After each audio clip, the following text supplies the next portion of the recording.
I went camping with my friends. Something is really wrong. 3 years ago, my friends and I decided we would all go on a fun camping trip for the weekend. Like most friend groups, we had a group chat where we discussed plans and other random topics. Typically, our plans were made last minute. Somehow, planning ahead never worked out for any of us. Ironically, the more spontaneous the plan, the more likely it was to actually happen. So you can imagine my surprise when we managed to plan a camping trip in advance and it actually worked out. All of our parents said yes and no one had any games or school commitments to worry about. We scheduled the trip for a Friday evening, planning to spend the whole weekend outdoors. When Friday finally came, we were all excited. Some of my friends brought tents and fire starting gear while others packed safety equipment, just in case. The only downside? We had to hike a trail to reach the campsite. I had work that night, so I was the last one to start the hike. I got off at 8:30 p.m. and made it to the trailhead by 8:50. The hike would take an hour at most. Keep in mind, I lived in Colorado, so wildlife was always something I had to watch out for.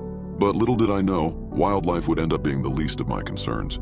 As I started along the trail, my mind began to race. I'd always been someone who overthought everything. My thoughts spiraled. What if a bear comes out and eats me? What if my blood sugar drops and we're out of snacks? What if someone is stalking me from behind the trees?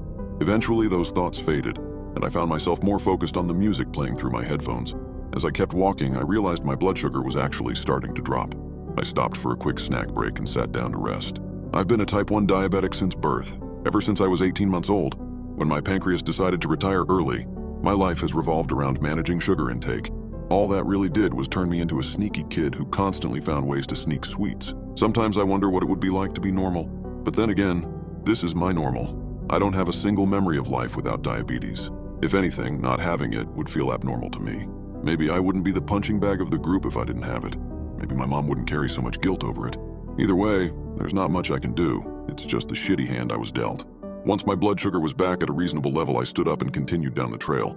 But after a few minutes, I stopped. My surroundings felt off, uncomfortably unfamiliar. I looked at the map I was using and realized I'd taken a wrong turn.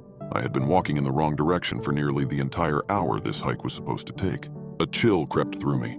It felt like freezing water was being pumped through my veins. My mouth went dry and my heart pounded so hard I could feel it in my head. Fuck. Okay, this isn't a big deal, I muttered to myself, trying to stay calm. I just walked back until I reached the point where I went off course, then take the right path. But deep down I was panicking and I didn't even know why. It wasn't just that I was lost. Something about that one wrong turn felt wrong in a way I couldn't explain. Like it had set something in motion. As I retraced my steps, a strange paranoia crept over me.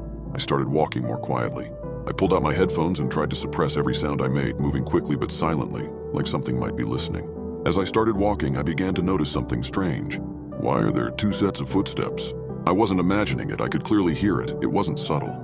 Every time I took a step, something else did too. But it wasn't just